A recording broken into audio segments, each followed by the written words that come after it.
Isang mapagpalang araw.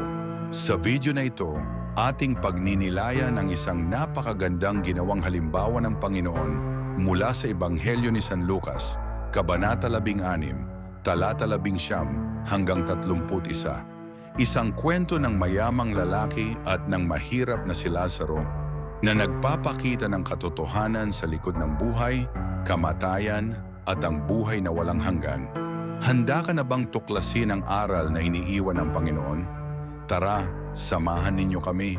May isang mayamang lalaki na nakasuot ng mamahaling damit at kumakain ng masasarap na pagkain araw-araw. May isa namang pulubing puno ng galis na ang pangalan ay Lazarus. Dinadala siya sa labas ng pintuan ng bakuran ng mayaman. Gusto niyang makakain kahit ng mga tira-tira lang na nahuhulog galing sa mesa ng mayaman. Nilalapitan siya roon ng mga aso at dinidilaan ng mga galis niya. Namatay ang pulubi at dinala ng mga anghel sa piling ni Abraham. Namatay din ang mayaman at inilibing, at habang nagdurusa siya sa lugar ng mga patay, nakita niya sa malayo si Lazarus na kasama ni Abraham. Kaya tumawag siya, "Amang Abraham, maawa kayo sa akin. Utusan niyo po si Lazarus na isawsaw ang daliri niya sa tubig at ipatak sa dila ko para lumamig-lamig ang pakiramdam ko. Dahil hirap na hirap ako dito sa apoy."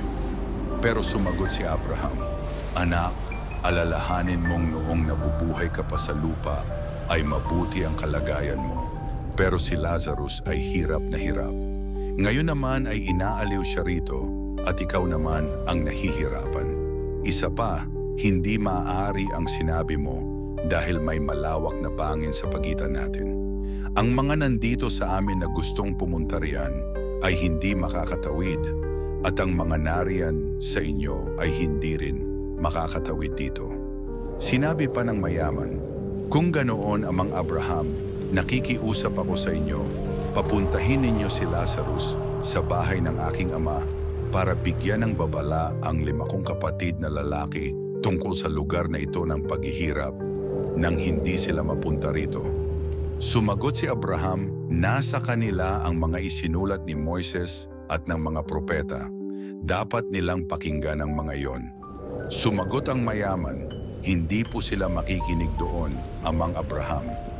Pero kung may patay na mabubuhay at pupunta sa kanila, magsisisi ang mga iyon."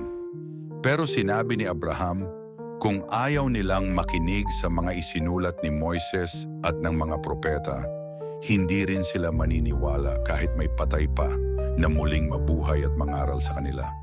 Ang mayaman at si Lazaro ay paalala sa atin na ang ating mga desisyon sa buhay ngayon ay may epekto sa ating buhay sa walang hanggan.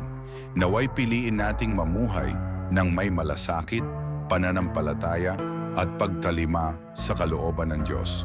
Maraming salamat sa panonood at naway maging gabay ito sa ating araw-araw na pamumuhay. Pagpalain tayong lahat ng Panginoon.